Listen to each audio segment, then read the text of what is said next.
వరదల నుంచి బెజవాడ ఇంకా పూర్తిగా కోలుకోలేదు. లోతట్టు ప్రాంతాలు పలు కాలనీలు వరదలోనే ఉన్నాయి. జనం ఇంకా పునరావాస కేంద్రాల నుంచి ఇంటికి చేరుకోలేదు. సహాయక చర్యలు కొనసాగుతున్నాయి.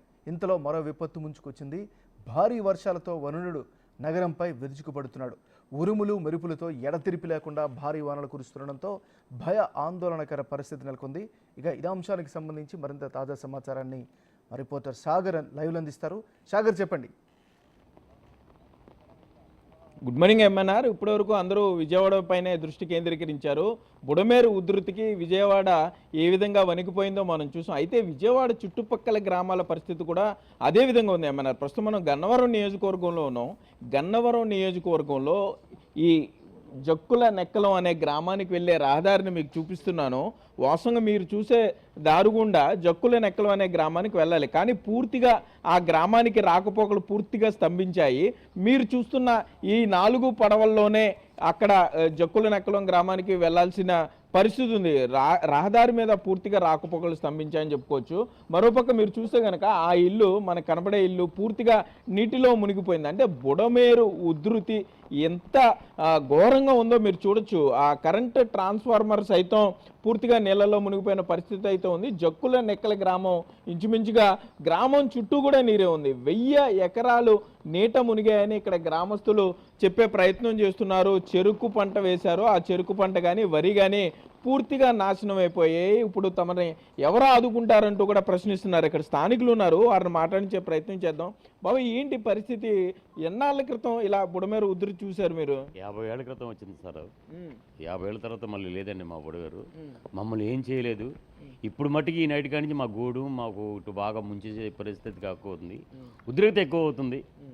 ఇదే ప్రాబ్లం ఇంకేం లేదు. అంత తోతని ఎవరు ఊహించుకోవాలి. ఎవరి సామాను అక్కడే ఉండిపోయారు.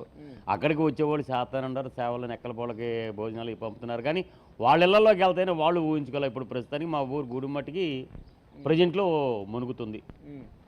ఇప్పుడు చంద్రబాబు సరిగ్గా చేయట్లేదు, పవన్ కళ్యాణ్ కలపలేదు అంటున్నారు.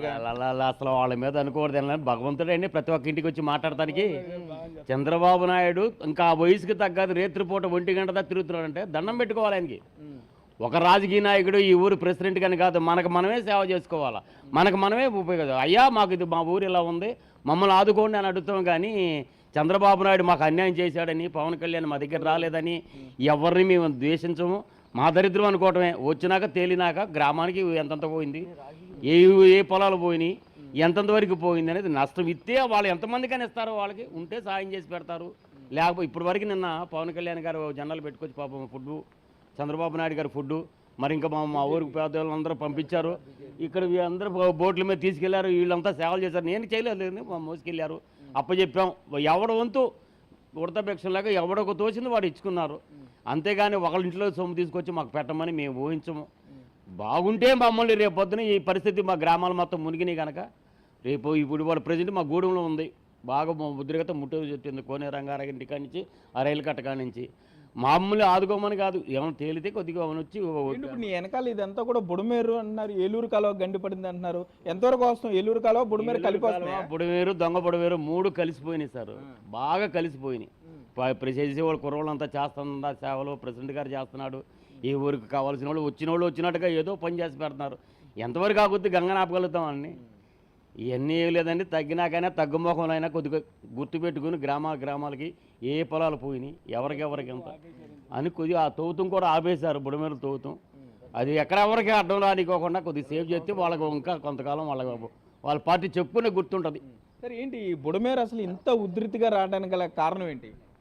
పైన కట్టలు దిగిపోయినాయండి. బుడమేరు కట్టలు, ఏలూరు కాలువ కట్టలు అన్నీ దిగిపోయి మొత్తం బుడమేరు మీద పడిపోయింది. గత చంద్రబాబు నాయుడు గారి టైంలో బుడమేరు రైతులకు డబ్బులేసి కొంత బుడమేరు తవ్విచ్చారు. తర్వాత ఈ వైసీపీ టైంలో ఈ బుడమేరు తవ్విత్తం ఆపేశారు. ఆపేసిన తర్వాత ఈ అక్కడికక్కడ ఆక్రమణలు అయిపోయినాయి. ఆక్రమణలు అయిన నీళ్లు వెళ్ళక ఈ బుడమేరు పొంగిపోయి ఇళ్లలోకి వచ్చేసింది.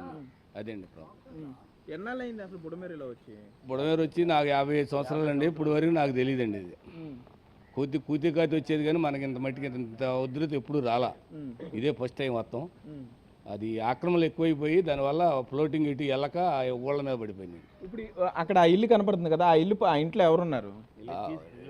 తీసుకొచ్చామండి. ఇంట్లో వాటర్ ప్లాంట్ వాళ్ళు తీసుకొచ్చేసాం వాళ్ళని బయటికి మొన్న. ఇప్పుడు ఎవరు లేరండి ఇంట్లో. అది ఓకే ఎంఎన్ఆర్ మనం చూస్తున్నాం బుడమేరు ఉధృతికి దిగువ ప్రాంతాలు కూడా పూర్తి స్థాయిలో జలమయమయ్యాయి. జక్కుల నెక్కలం అనే గ్రామంలో ప్రస్తుతానికి మెడికల్ క్యాంప్ ఏర్పాటు చేశారు. ఆహారం, మంచినీరు, పాలు అందిస్తున్నారు. అయినా కూడా బుడమేరు పరివాహక ప్రాంతం అంతా కూడా జాగ్రత్తగా ఉండాలంటూ కూడా అధికారులు సూచనలు చేసే పరిస్థితులు అయితే ఇక్కడ ఉన్నాయన్నారు. Thank you Sagar.